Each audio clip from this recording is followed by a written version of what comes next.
rosa de Francia. Alors, bonjour tout le monde. Canal Pourpre est encore une fois bien content de recevoir des gens, puisque nous n'invitons pas, mais nous sommes très désireux d'être demandés par un tas de gens de la société civile, comme on dit, pour causer de ce qui se passe chez nous. Alors aujourd'hui, la période est favorable, comme d'habitude, la période électorale opère une espèce de bouillonnement dans les rapports sociaux, et ma foi, Canal Pourpre ne manque pas de participer à ce bouillonnement. Alors aujourd'hui, nous avons avec nous les candidats de Bergerac 1 et Bergerac 2, ça ne dit rien à tout le monde, mais à personne, mais ce sont des cantons, et figurez-vous qu'il va y avoir des élections départementales très bientôt. Et les braves gens qui sont là, eh bien, ma foi, ont été accrédités par l'État français sous la figure de la préfecture, en disant, bah oui, vous avez le droit de vous porter candidat. Vous avez rempli toutes les conditions, je ne sais pas exactement quelles elles sont, peut-être que vous nous direz, mais voilà, vous êtes candidat et vous allez vous présenter vous-même. Moi, j'ajoute simplement que Canal Pourpre, comme d'habitude, essaye de faire un peu différemment des médias locaux qui nous ont bien fait rire ces jours-ci, avec leurs bêtises habituelles, puisque Canal Pourpre n'existe pas comme web télé. On ne parle jamais de notre existence depuis 10 ans, et le site de Sud-Ouest s'est porté champion là parce qu'il a interverti complètement vos noms et vos photos, ce qui fait que vous qui êtes plutôt vert, vous êtes devenu PS, l'UMP est plutôt devenu FN, enfin bref, c'était assez rigolo, mais la version papier a été corrigée, je crois, heureusement pour les pauvres. Bon, voilà. Et bon, quant à mon rôle ici, moi, je suis le couillon de service, le clown, c'est-à-dire le type qui va un peu vous embêter ou bien vous faire rigoler, mais en tout cas, voilà, on verra bien. Voilà. Et ben, ma foi, on va procéder à un petit tour. On commence par Bergerac 1 ou 2. Alors, excuse-moi, mais est-ce que tu peux nous dire c'est quoi Bergerac 1 parce que... Bien, apparemment, c'est le canton qui recouvre l'ouest de la ville de Bergerac, qui va jusqu'au parc de Pombonne, jusqu'à la frontière ouest de Bergerac. Et au sud, on va un peu après Nayac. D'accord, alors ce qui est frappant pour les gens comme ça, comme moi de l'extérieur, c'est que c'est le plus petit canton de tous, ou presque, en territoire, mais l'un des plus gros en population.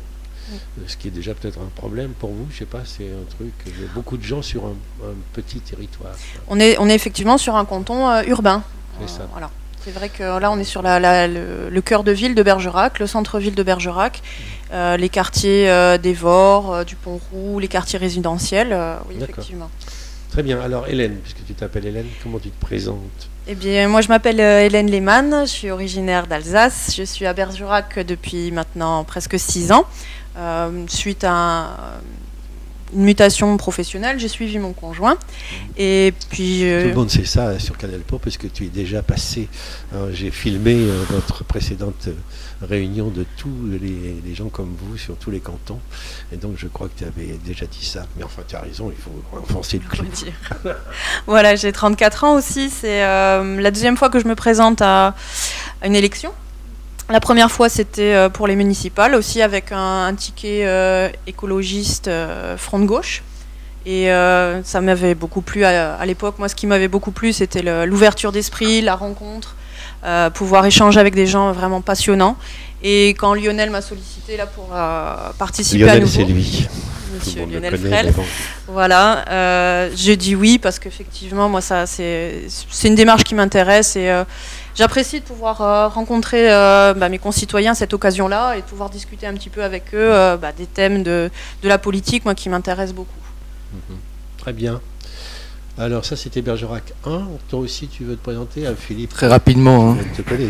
Voilà, donc, rappeler que tu es le président de Canal Pourpre. Je suis président de Canal Pourpre, mais pas que, heureusement.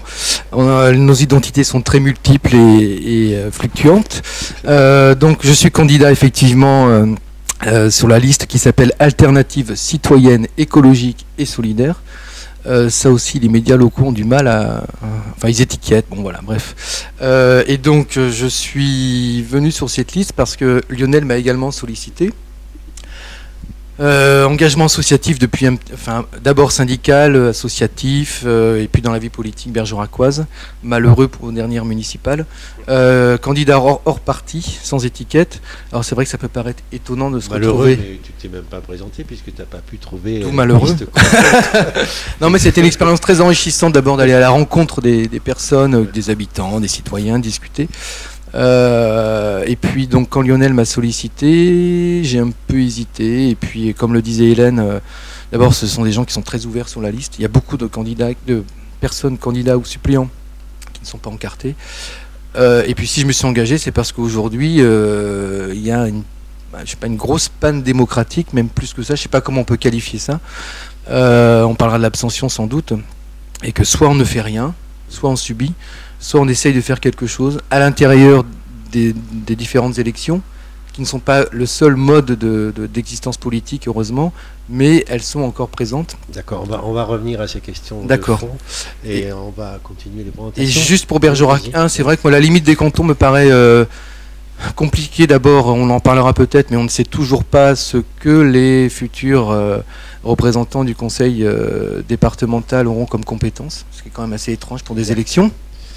Et quant aux limites cantonales, moi je préfère plutôt parler pas de bassin de vie, mais de réseau de vie, plutôt que des limites complètement institutionnelles, on va dire, des cantons. Voilà, c'est tout ce que je voulais dire pour Bergerac 1. Bien, alors Bergerac 2. Donc moi je suis Margaret Méchin, oui. J'ai aucune origine anglaise, je préfère le préciser tout de suite. Non, pas tout à fait. C'est pas une référence celle-ci. J'ai été toujours engagée politiquement sans être encartée. Bergerac 2, donc c'est l'inverse. Bergerac 2, oui. De loin, c'est l'inverse de Bergerac 1, c'est-à-dire c'est grand et c'est peu peuplé. Oui. Tout à l'heure, c'était petit et très peuplé.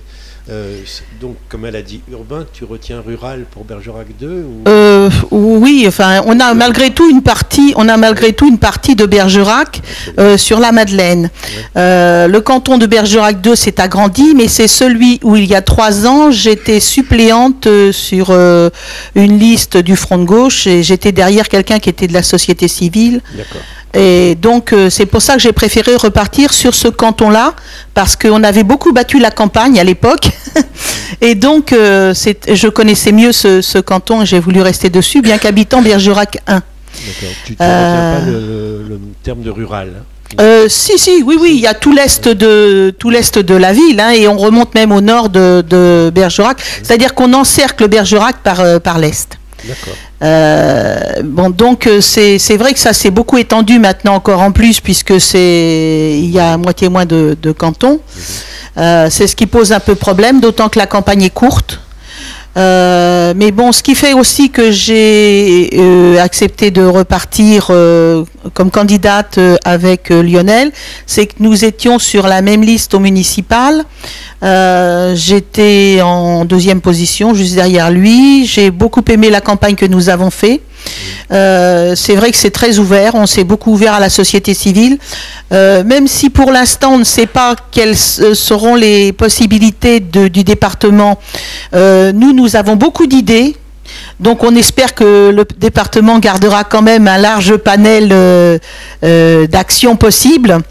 Parce que si on se cantonne juste à ce qu'on susurre qu'il pourrait nous rester, c'est-à-dire juste le social, c'est un peu réduit, quoi. Il faudrait vraiment pouvoir quand même conserver des coudées franches sur l'économie, sur le tourisme, sur la culture, sur beaucoup de choses comme ça, que si ça doit se passer uniquement avec Bordeaux, ça fait loin.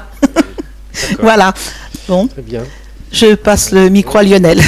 Alors Lionel a été cité par tous les trois et à mon avis c'est le capo dei capi. C'est le chef de la mafia. Donc Lionel, c'est toi qui a initié tout ça. Alors tu nous expliques un peu. Je déconne. Moi qui ai initié tout ça, grande responsabilité qu'on me met sur les épaules.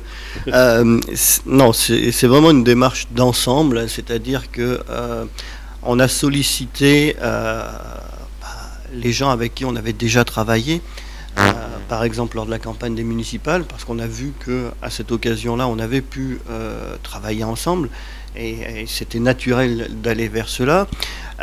Et puis, je crois que tous les candidats autour de cette table l'ont dit, c'est des rencontres. Et ces rencontres, on les fait déjà entre nous, ou d'horizons divers.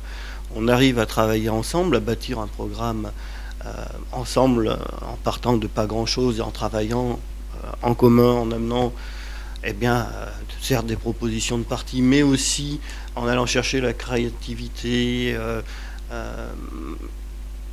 que n'ont pas des gens qui sont formatés par un parti politique et des années de militantisme politique, pour être au plus près des citoyens. Tu as des candidats qui inventent une maison citoyenne, par exemple, pour aller à la rencontre des citoyens. Oui. Ça me semble complètement surréaliste, parce que nous sommes des citoyens. Nous avons bien les deux pieds ancrés dans notre canton, dans la glaise du Bergeracois. Le mouvement des citoyens avait déjà fait le coup il y a longtemps. Et d'accord. Oui, ça remonte à loin, le MDC. Et donc, je veux dire, c'est pas la peine d'aller à la rencontre des citoyens. Ce qu'il faut, c'est aller à cette rencontre des citoyens pour les amener à la vie politique et pour les amener à y participer. Et pas simplement leur demander de débattre d'une idée et puis 3 petits tours, au revoir, merci, c'est bien gentil. Voilà. Et puis, dire Canal Pourpre, vous devriez faire attention, parce qu'en posant la question sur les cantons, on retombe dans les mêmes travers que le reste des médias. C'est-à-dire de penser qu'on va faire une élection pour élire un peu le petit roitelet ou le petit baron du canton, alors qu'on participe à une élection départementale pour un conseil départemental, c'est-à-dire bien pour gérer un département. D'accord. Et il ne faut pas perdre cela de vue. C'est-à-dire qu'on est des candidats. Combien de cantons en Dordogne, donc ça fait combien de cantons? Il y aura donc 25 cantons avec à chaque fois 2 candidats, c'est-à-dire qu'au total il y aura 50 conseillers départementaux. Ouais. Et c'est le fruit de cette grande réforme et ce grand redécoupage. Avant, il y avait 50 conseillers généraux. C'est ça. Alors ce nombre ne va pas changer. Juste parce que je vais quand même à Canal pour vraiment le faire. Nous, la démarche qui nous inspire, c'est un peu comme une certaine web télé associative qui a comme slogan « Votre télé, faites-la ». Oui. Et nous, ce qu'on veut dire aux citoyens, c'est que votre politique, faites-la. Parce que... bon courage. Voilà. Mais on y arrive. Bon courage. Bon, merci pour tout ça. Alors, tu as commencé à parler de programme, tu as parlé aussi de parti. Donc, on va dire quand même un petit mot de cette affaire. Ça rejoint aussi ce que disait Philippe sur... partitocratie, la démocratie qui ne va pas très bien, etc. Alors moi, j'ai simplement relevé que c'est vrai que dans toutes les élections, en gros, avec 50% d'abstention minimum, enfin bref, on arrive à 3 sur 4 citoyens, ou 4 sur 5 même, qui semblent se désintéresser de l'expression politique électorale. Je ne dis pas qu'ils se désintéressent de l'expression politique, mais en tout cas, les élections, ça n'a pas l'air d'être leur truc. Inversement, ça me frappe moi aussi, ça, c'est que vous êtes là, c'est-à-dire non seulement vous, mais tous les candidats sur tous les cantons, et j'ai compté, enfin en France, ça doit friser la centaine de milliers, ce qui n'est pas rien quand même. Donc il y a à la fois cette désaffection dont on parlait, et en même temps, cette soif de s'engager, puisque vous êtes représentatif, même si il y a les Verts, il y a le Front de gauche, mais il y a aussi des gens qui n'ont pas de carte, qui sont, comme on dit, la société civile, même si du peuple social, disons, je ne sais pas quoi, enfin des gens ordinaires, et même les encartés disent c'est pas l'essentiel d'être repéré Vert ou Front de gauche. Donc voilà, moi je suis comme tout le monde, je suis un peu interloqué par ce grand écart entre d'un côté la désaffection et de l'autre quand même les signes d'un engagement volontaire, risqué, parce que votre politique faite là, et si tu as autant de mal que CP à faire la télé, tu n'as pas fini. Bon voilà, alors l'un ou l'autre, oui Margaret. Oui, je veux bien répondre. Pour moi, je pense que s'il y a plus de gens dans la société civile qui tentent de s'approcher de la politique, c'est aussi parce qu'on en est rendu au sauf qui peut, quoi. On est rendu à un point tel, quand on voit qu'on arrive même à atteindre plus de 60% d'abstention sur certaines élections, que le Front National monte en flèche, et que, à côté de ça, on continue les traîtrises du genre 49.3 hier. Je pense qu'il est grand temps que le citoyen prenne les choses en main. Alors, est-ce qu'on peut s'arrêter 2 secondes sur cette histoire, parce que ça va nous agiter aussi, mais cette histoire de Front National. Moi, je fais partie des gens qui pensent que le Front National, excuse-moi, mais est un parti comme les autres, hein, c'est-à-dire ni plus ni moins corrompu que tous les autres, ni plus ni moins manipulateur que tous les autres. Et je trouve que cette histoire, enfin bon, en gros, c'est 20%, lui aussi, hein, quand il est élu, bah, il fait 20% des inscrits, quoi. Et c'est comme vous, c'est comme n'importe quel parti, c'est comme voilà. Donc je trouve un peu dommage qu'on mette en avant la menace du FN, alors que, à mon avis, ou on peut essayer de me prouver le contraire, je sais pas, mais à mon avis, c'est un parti comme un autre, quoi, ni plus ni moins. Alors personnellement, je ne vais pas du tout voter pour ces gens-là, parce que ça ne m'intéresse pas, mais encore une fois, je ne les vois pas ailleurs que n'importe quel autre parti. Donc je ne sais pas si vous avez intérêt à mettre en avant cette menace du FN, cette prétendue menace. Je sais que certains partis s'en servent pour le vote utile, voilà. C'est vrai, mais il n'en reste pas moins que nous avons subi quand même des attentats, que nous avons là 3 cimetières en 2 jours qui ont été vandalisés et tout ça. Il y a quand même un relent de choses qui se passent qui n'est pas très bon. Qui, voilà. C'est ce qu'il sous-tend, c'est ce qu'il y a derrière. Voilà, c'est plutôt ça. Donc, d'autant que la situation actuellement ressemblerait pas mal à celle des années 30 et qu'on sait aussi comment ça s'est passé. On dit toujours que l'histoire ne resserre pas les plats, mais quelquefois si. Elle bégaye. Voilà, il ne faut pas oublier non plus. Donc, c'est ça. Quand on a des enfants, on n'a pas du tout envie de voir revenir la guerre. Et on sait très bien que pour se sortir des crises économiques, certains ont vraiment intérêt à ce qu'il y en ait. Donc, on fera tout pour essayer qu'elles n'y viennent pas. Voilà. Pour moi, le Front National est un parti peut-être comme les autres, mais pour moi beaucoup plus manipulateur que les autres par contre. Il joue sur une image de propreté, de non-corruption. Il joue aussi sur l'autre image, hein, les gros méchants, les vilains, rasés, etc. En tout cas, l'image qu'il essaie de promouvoir, c'est l'image d'un parti propre, débarrassé de ces scories, on va dire, les plus réactionnaires, les plus extrémistes, les plus racistes. Et pour moi, ça n'a jamais changé. Le Front National reste un parti dangereux dans son idéologie et qu'il est nécessaire de combattre. Par contre, c'est pas parce qu'il monte en flèche qu'il doit tétaniser toutes les autres formations politiques.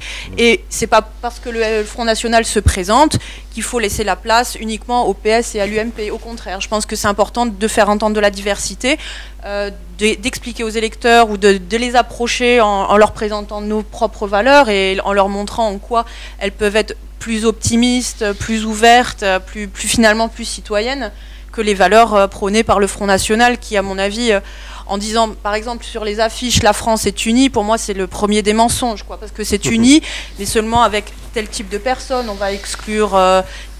En ce sens, il joue le même jeu que tous les autres, parce que tout le monde veut la France unie, rassemblons-nous, vous êtes ensemble pour Bergerac, ou je sais pas quoi, enfin, rassembler, etc. Bon, c'est un mot que, hélas, hélas ou tant mieux, j'en sais rien, mais tous les partis s'en servent, quoi. Hein, vous avez peut-être besoin d'un ennemi, ça c'est possible. Hein, je trouve que le Front National est le plus manipulateur sur ce thème. C'est vrai qu'il prône une France unie, certes, mais il en est le plus éloigné vraiment dans son fonctionnement et dans ses pratiques, finalement.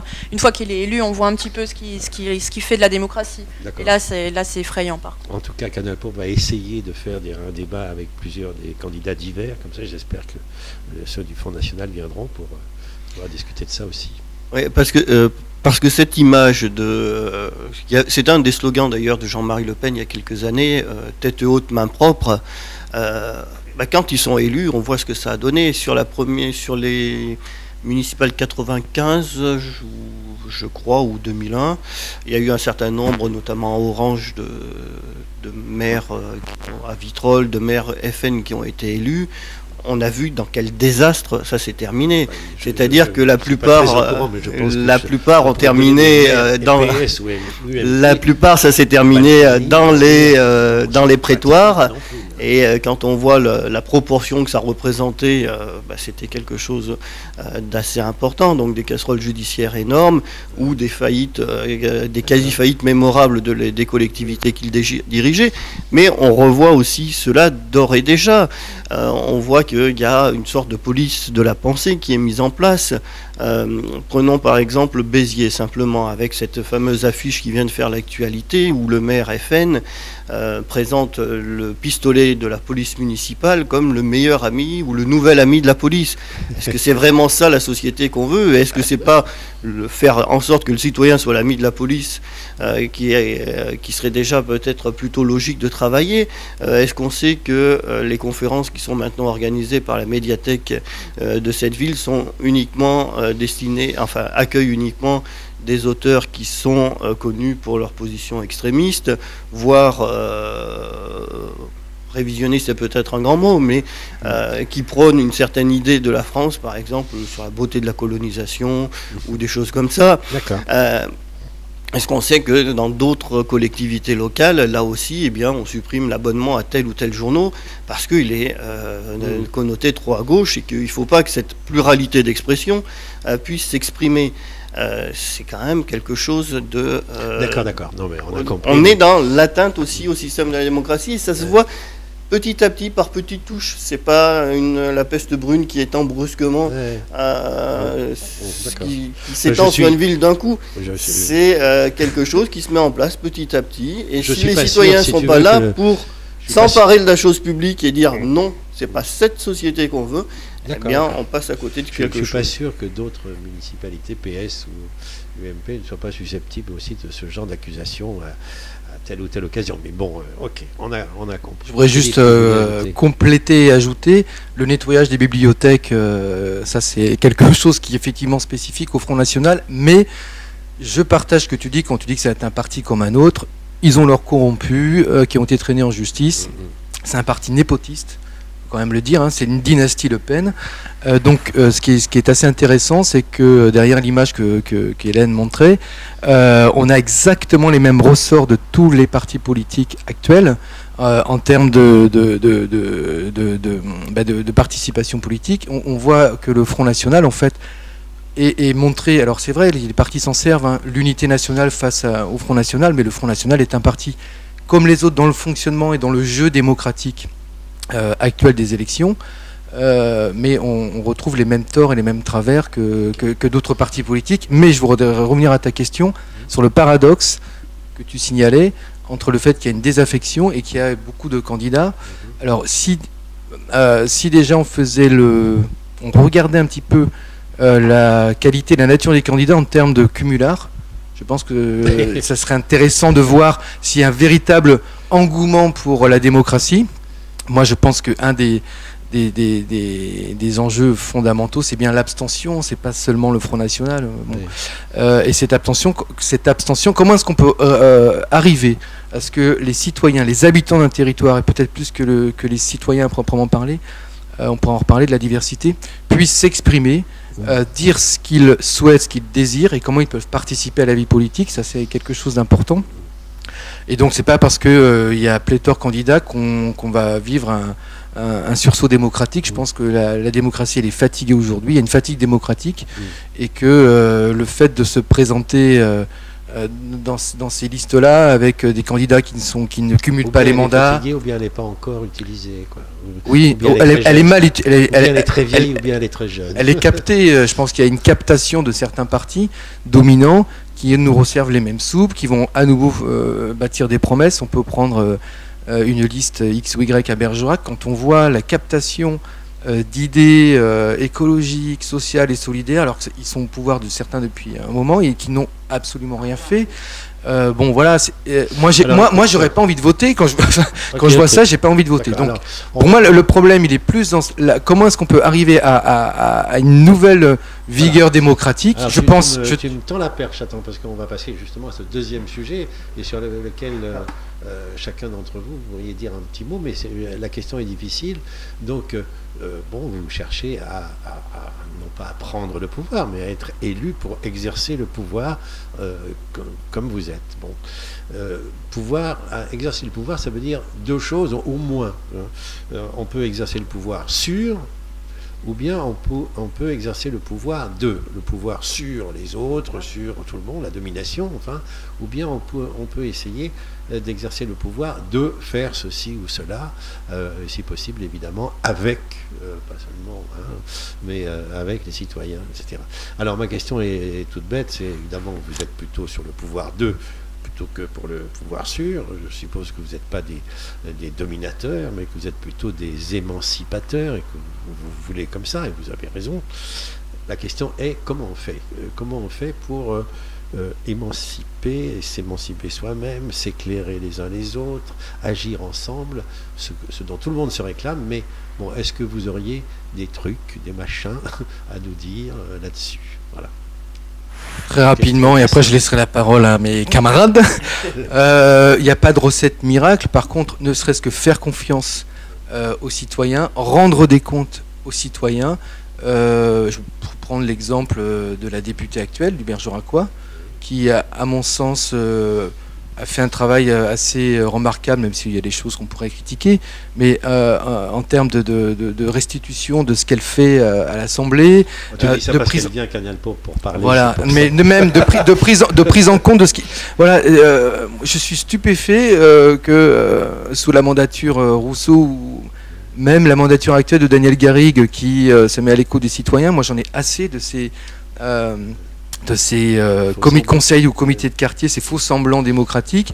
On peut prendre un exemple très clair. Là, il y a des quartiers qui ont été, dans le cadre de la nouvelle politique de la ville, il y a un conseil citoyen qui se met en place. Et on constate que les habitants ne s'y présentent pas dans ces conseils citoyens. C'est des gens qui n'habitent pas dans les quartiers ou à la périphérie, qui ne sont pas concernés. Comment il faudrait faire alors? Il ne faut pas se contenter de déclarations, ok, mais comment on fait pour aller un peu plus loin que la simple déclaration, quoi? Aux gens venez et qui ne viennent pas, comment on fait? Des expérimentations ont été menées dans différentes municipalités pour faire participer les citoyens à des projets très concrets, très pratiques. Je sais pas moi, la restauration scolaire, la possibilité de donner un but, de délibérer sur une partie du budget pour des actions dans des quartiers. Bon, à l'échelle du département, on pourrait aussi l'envisager. Il y a énormément d'expérimentations dont on ne parle jamais. Rémunérer les citoyens pour les faire venir à ces conseils, par exemple, à ces conseils de. Alors rémunérer les citoyens, je ne sais pas, mais le tirage au sort me paraîtrait peut-être une idée, une possibilité, quelque chose à expérimenter. Ça se fait. Ça s'est fait en Irlande, ça se fait en Colombie-Britannique, et le tirage au sort a permis aux citoyens, comme les jurés, de participer à des choses. Voilà. Donc, ils ne sont pas rémunérés, ils sont rémunérés. Je veux dire, leur journée de travail leur est payée. D'accord, mais là, non, je pensais à un parallèle avec le tirage au sort pour le ministère de la Justice. Voilà, c'est des pistes. Je pense qu'il faut prendre en compte, essayer de prendre en compte les expérimentations qui sont menées, plutôt que éternellement faire des maisons des citoyens ou des conseils de quartier et pour lesquels les habitants ne prennent pas part.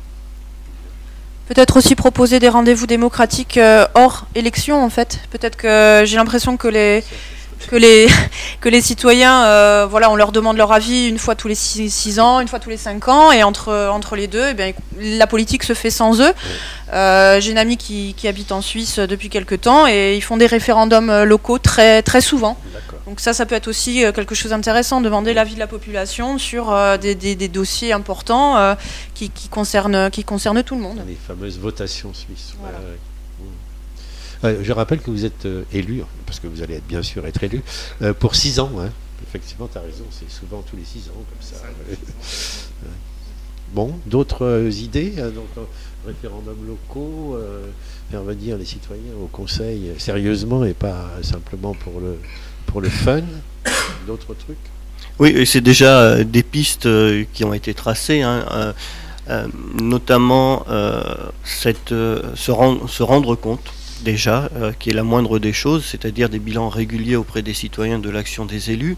Et ça, à l'heure d'Internet, par exemple, c'est pas quelque chose de très difficile et de très coûteux à imaginer. Toutes les formes de participation citoyenne, que ce soit par des conseils de ceci ou de cela, mais simplement en allant à chaque fois et dès la conception d'un projet, eh bien aller interroger le citoyen, mais pas juste pour l'interroger sur ses besoins, pour essayer d'élaborer, de construire avec lui quelque chose.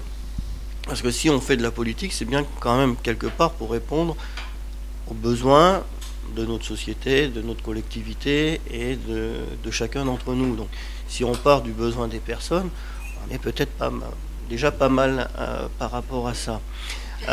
On parle beaucoup de désaffection de la vie politique, mais je vois par rapport à ces deux expériences récentes des municipales et puis de ces élections départementales maintenant, quand on va voir les gens, qu'on va les solliciter parfois un à un, ils répondent présent.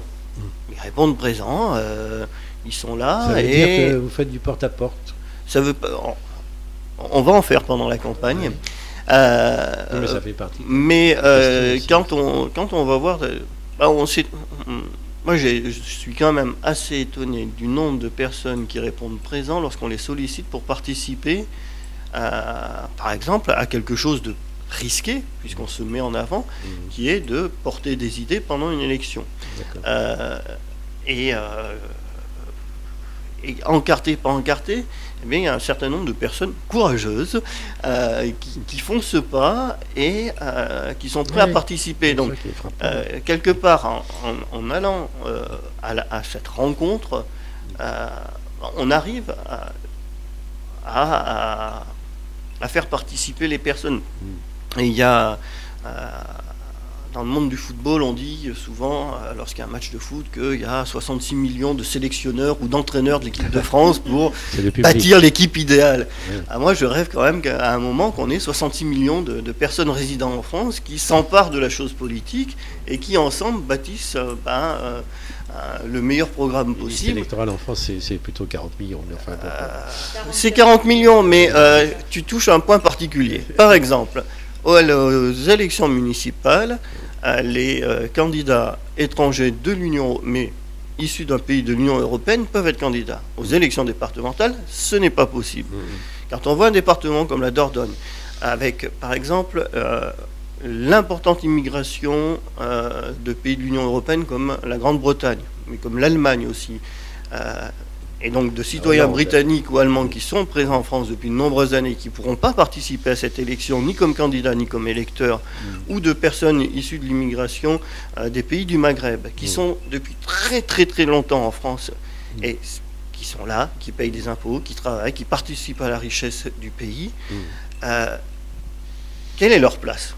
Alors même qu'on vient de réformer le mode de scrutin, on ne pouvait pas, là aussi, faire un geste d'ouverture, au moins...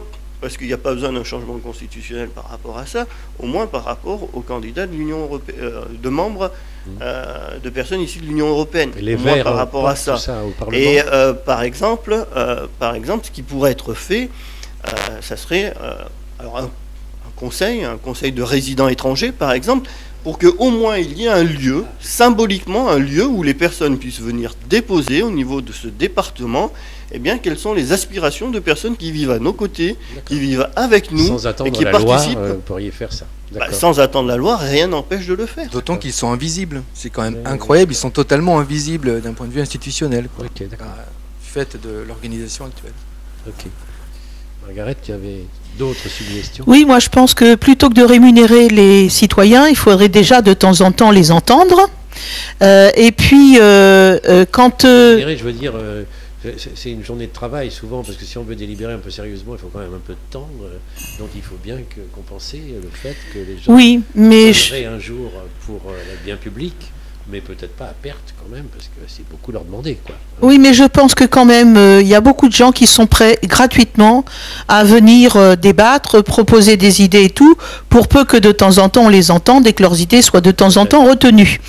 parce qu'il faut quand même dire que, surtout sur la France, on a un déficit démocratique à ce niveau. On nous demande des chèques en blanc tous les 5 ans ou tous les 6 ans. Et puis après, vaille que vaille, on fait ce qu'on veut. Donc ça va bien. Je pense que, par exemple, l'ENA, c'est quelque chose qui est complètement antidémocratique. D'autant qu'il y a quelques années encore, on pouvait y entrer par le syndicat, et alors que justement, les socialistes ont supprimé cette possibilité qui permettait à des gens du peuple d'entrer à l'ENA. Donc maintenant, on se retrouve avec un entre-soi. Voilà, c'est tous les mêmes, à droite à gauche, ils ont été formés de la même façon, ils parlent le même discours, ils se tutoient, ils mangent ensemble, ils vivent ensemble, et le peuple, on a l'impression d'être à milieu de tout ça. Par exemple, on a eu un président de la République qui s'appelait Sarkozy, je crois, et qui n'avait pas fait l'ENA. C'est là, oui, bien sûr. Bien sûr, mais il vivait quand même dans ces sphères depuis très longtemps. Hein, voilà. Et d'ailleurs, lui aussi, c'est comme chez les Le Pen, il y a le fils qui prend la relève. Hein. Donc, à quand les petits-enfants oui, mais il faut quand même dire que ça, c'est un problème aussi en France. Nous avons des familles comme les Dobretovski, parce que Debré, c'est Dobretovski, Poniatowski, Dornano, sont des gens qui sont sur toute la France, qui se présentent partout où ils le peuvent. Et on finit par avoir comme ça des gens qui font carrière politique, mais par la famille. Eh bien, j'estime personnellement qu'on devrait n'avoir qu'un mandat à la fois, renouvelable éventuellement une fois si on a vraiment donné satisfaction et pas plus. Et quand une personne, une famille se présente, eh bien, pas 15 autres en même temps. Voilà, ça c'est la démocratie. Peut-être une piste aussi. Moi, je pensais aussi à pourquoi pas. On pourrait imaginer de baisser l'âge pour voter. Moi, j'imaginerais bien que les jeunes à partir de 16 ans puissent être appelés aux urnes. Parce que je trouve qu'il y a vraiment un débat intéressant. C'est des jeunes qui sont concernés, qui vivent dans notre société, qui ont des idées sur la société. Et surtout, ça les concerne en premier lieu parce que c'est leur avenir. Et ça permettrait peut-être aussi de rééquilibrer quelque part les forces en présence dans ce pays, quoi, parce qu'on est sur peut-être un pays qui a une population qui vieillit, et le fait d'abaisser l'âge du vote pourrait être... Voilà. Bonne, mais moi je suis vieux, donc je me souviens que la majorité était à 21 ans. Un certain Giscard d'Estaing l'a baissé à 18 pour voter, et hélas, pas vu que ça a arrangé beaucoup les choses. Mais bon, c'est possible hein, que ça s'améliore encore si on baisse de 2 ans de plus. Bon, j'en sais rien. Mais enfin, pour l'instant, si tu veux, l'histoire n'a pas montré que ce rajeunissement du corps électoral était un vrai rajeunissement au sens où nous l'entendons et où nous le souhaitons, quoi. C'est pas parce qu'on est jeune finalement. Enfin bref. Merci. Tu veux, pour compléter ce que disait Hélène, il y a bien les conseils de citoyens juniors ou je ne sais quoi. Je pense que plutôt que faire ces conseils citoyens, bon c'est vrai, il y a une sorte de délibération, mais est-ce que c'est encore un simulacre démocratique ou est-ce que c'est préparer les jeunes à la vie? Je ne sais pas. Bon, la question est posée. Si c'est pour faire une tyrolienne, très bien, mais bon. Mais effectivement, il y a beaucoup de lycéens qui... les jeunes ne sont pas tous des crétins. Voilà. Mais je pense que ça peut être... On leur donne les moyens de s'éclairer, de discuter, et si on ne les prend pas pour des couillons à l'avance. Mais je pense que malheureusement, les partis prennent tous les électeurs malheureusement pour des imbéciles quand ils pensent savoir mieux que les autres ce que les électeurs ont besoin. Et puis dernier point, peut-être quelque chose à creuser en termes de subventions aux associations, parce que à mon avis là c'est un puissant levier du clientélisme, que ce soit municipal ou au niveau du département. Pourquoi est-ce qu'on ne demanderait pas l'avis aux habitants du territoire par rapport aux associations, les projets qui sont présentés, et puis peut-être une part de délibératif sur les subventions. Et là, parce que là, il y a du clientélisme très fort. On sait très bien comment ça se passe. Et ça pourrait être aussi une piste. Voilà. Si les élections sont un petit signe de vitalité démocratique, enfin les candidatures, les associations sont encore plus un signe de vitalité démocratique, c'est sûr. Hein. Bergerac en sait un peu quelque chose. Ouais.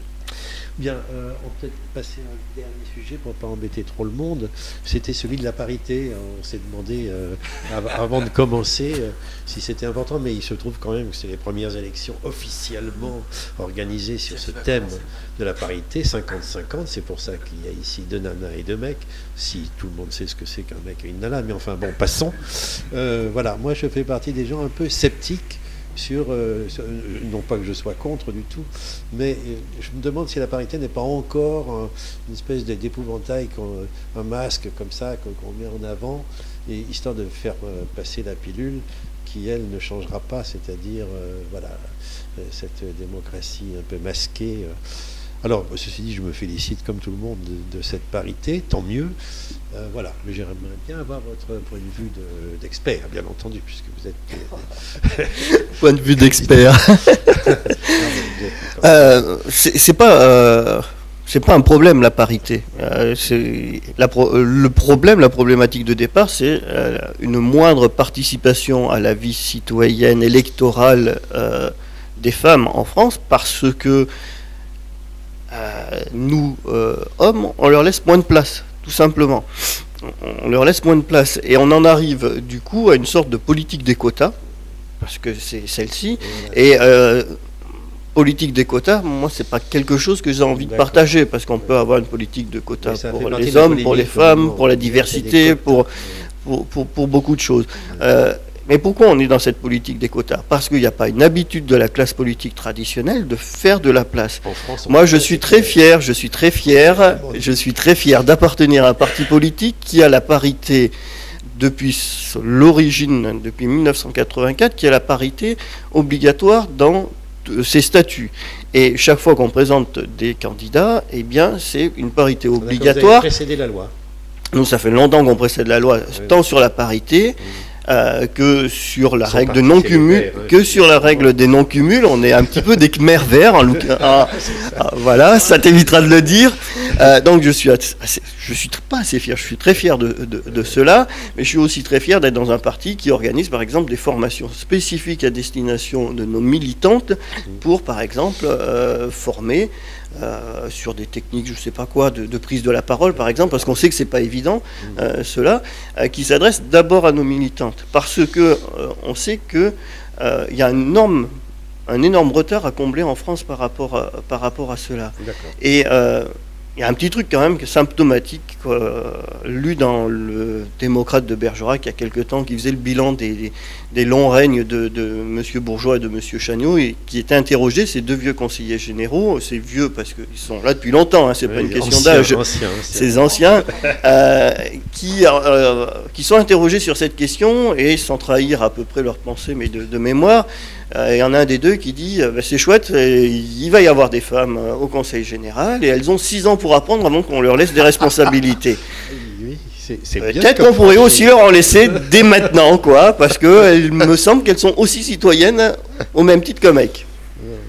La France est absolument incroyable là-dessus. Bon. C'est vrai qu'on peut regretter le fait d'être obligé d'en passer par une loi pour obtenir la parité, mais je crois que là on n'a pas le choix. Hein. Pour arriver à renouveler, rafraîchir nos représentations démocratiques, on est obligé d'en passer par là. Quoi. Renouvellement et rafraîchissement, c'est bien joli. Ça veut dire que tu vas servir les rafraîchissements, je ne sais pas. Enfin, est-ce que, non mais je déconne, mais est-ce que c'est vrai, quoi? Qu'est-ce que serait le signe d'une féminisation de la vie politique dont on pourrait se féliciter? On pourrait dire, voilà, ben, ça c'est à cause des femmes, parce que sans elles on n'aurait pas pu faire ça, quoi. Est-ce qu'il y a des trucs comme ça qui seraient proprement féminins? Non, mais je pense pas qu'on puisse voir les choses comme ça. Je pense pas qu'il y a une politique féminine et une politique masculine. Ça, franchement, j'y crois pas une seconde. Par contre, les femmes ont droit à la représentativité et elles ont droit de siéger dans les différentes instances. Et s'il faut une loi pour leur permettre de le faire, eh ben, tant mieux. D'accord. Oui, pareil, je ne pense pas qu'il y ait une notion genrée de l'expression politique. Par contre, au niveau de la représentativité, il y a un problème. N'oublions pas, en France, c'est que depuis 1944 que les femmes ont le droit de vote. Elles l'ont exprimé en 1946 la première fois. C'est quand même assez récent. Le combat a été dur. 30 ans après Certains partis de gauche n'ont pas toujours été très progressistes au moment des luttes pour obtenir le droit de vote des femmes, malheureusement. Hein. On peut rappeler aussi des penseurs du 19e siècle qui étaient particulièrement féroces, comme Proudhon, on parlait tout à l'heure, envers les femmes qui avaient des cerveaux de babouins, ne pouvaient pas participer à la vie politique. C'était il y a à peine un siècle. Donc voilà, c'est un combat. Quand tu dis est-ce qu'on a des signes, voilà, car ça fait 1944-2014, ça fait pas si longtemps que ça. Je ne suis pas très. C'est vrai que l'institutionnalisation de la parité, la politique de quotas, je suis un peu dubitatif, mais peut-être que malheureusement la France est un vieux pays macho quand on voit ce qui se passe dans les autres pays d'Europe où ça fonctionne très bien. Prenons exemple encore sur les expériences qui se font par ailleurs. Et après, je ne peux pas répondre à ta question sur un signe de féminisation ce qui serait un signe de féminisation, je ne sais pas. Voilà. Moi, je pense quand même que les femmes, nous apprenons peut-être à gérer un peu différemment. Parce que c'est nous qui sommes confrontés toujours au problème de budget dans les maisons. Et c'est très facile de gérer l'abondance, mais pour gérer la pénurie, nous, on a quelques heures de vol d'avance.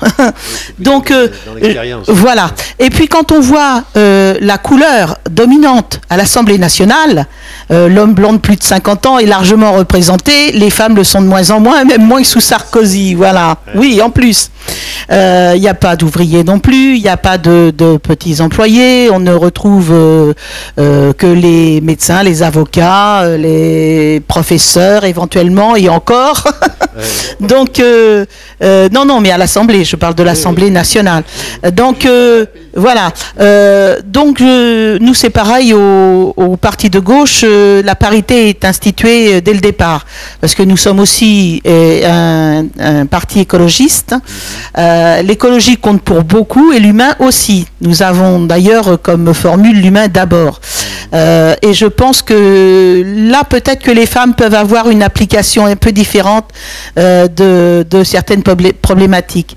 Je pense qu'au niveau justement de l'humanité, de l'écologie et tout ça, nous avons peut-être une sensibilité un petit peu supérieure et que même avec des difficultés sur le terrain, on doit pouvoir mieux faire passer les choses. Je pense qu'on est plus taillé pour la discussion, pour le compromis, que pour la compromission. Moi, je pensais à un truc qui me paraît politique, c'est la différence entre les hommes et les femmes, je ne sais pas trop, mais j'en connais au moins une, c'est que vous pouvez enfanter et pas nous. Donc, je me disais, tiens, ça doit donner une certaine attention au futur, quand même. Justement. À la prévision, Gilles, une petite anecdote. Margaret Thatcher, Angela Merkel, la pauvre Edith Cresson aussi. Je ne suis pas persuadé que ce soit des modèles de féminisation, enfin de progressisme de la vie politique. Par contre, par rapport à ta question, la loi Veil, par exemple, sur la libéralisation de l'avortement, ça a été une avancée. Est-ce que le fait qu'elle ait été portée par Simone Veil, est-ce que le fait qu'elle ait été portée par une femme, elle a pu se mettre en place? Enfin, voilà. Est-ce que si ça avait été un homme qui avait porté cette loi, ça aurait été différent? Je ne sais pas. Voilà, donc elle réagit derrière la caméra, c'est pour ça que je me suis tourné. Voilà. Si tu as une question à poser. Jamais un homme n'aurait porté cette loi. On n'en rien à foutre. Voilà, par exemple, là on a une scission très binaire de la société. Donc des contre-exemples, on en a plein, à commencer par Thatcher. Oui, mais je pense justement que ces femmes, si elles ont pu arriver au point où elles sont arrivées, comme Golda Meir, Indira Gandhi, tout ça, c'est parce que c'était des femmes qui avaient un peu des tempéraments masculins. Et que les hommes n'ont laissé passer justement que des femmes couillues, ce que j'appelle. Voilà. Parce qu'elles leur ressemblaient et qu'elles n'allaient pas leur faire de l'ombre. Je pense que maintenant, il faut plus se rapprocher des démocraties du nord de l'Europe. La Scandinavie, en ce domaine, peut nous donner des leçons depuis très très longtemps. Et surtout au niveau de la gestion. Donc, je pense que là, on a toute notre place pour faire de la politique autrement. Bon, Inch'Allah, que Dieu vous entende. Oui, pardon. Juste, sur la question de faire des enfants ou pas, je crois qu'il y a beaucoup de femmes aujourd'hui qui choisissent de ne pas en faire. Exact. Je ne suis pas sûre que ce soit forcément un critère pertinent. Très bien. Et puis généralement, quand même, les femmes collaborent à minima avec les hommes pour enfanter au départ. Ah oui? Oui. Ouais, tu en sais des choses. Ouais. Bien, merci pour tout. Vous voulez peut-être ajouter quelque chose? Donc, je me disais que, en tout cas, Canal Pourpre insiste auprès de vous pour essayer d'inciter les candidats comme vous à discuter avec les autres candidats de partis différents ou de bords différents. Et on serait ravis de filmer ces échanges, à condition que vous laissiez les Kalachnikov à l'entrée, bien entendu. Bon. Non, juste pour dire que nous organisons des cafés-débats dans tous les cantons. Il y en a un, le premier à Bergerac, d'abord le 3 mars à Bourroux, sur le thème de la mobilité. Le 12 mars à Bergerac, qui permettra d'aller un peu plus loin dans ce qu'on a dit là, sur la démocratie de proximité. Et le 20 mars sur quel futur, justement, pour la Dordogne. Bref, et tout ça, on peut le retrouver sur les pages Facebook et le blog qu'on mettra, je suppose, ou que vous mettrez à la fin. Tu peux le dire à haute et intelligible voix. Sauf que je n'ai pas l'adresse en tête. Pas de chance. La Dordogne pour tous, parce que c'est ça qui dicte un petit peu à notre action citoyenne du moment. C'est vraiment cette alternative citoyenne, écologique et solidaire. C'est vraiment vouloir faire de la Dordogne un département pour tous. Voilà. D'accord, merci à tous et merci à Christine derrière la caméra. Et merci Christine. À la prochaine, espérons-le.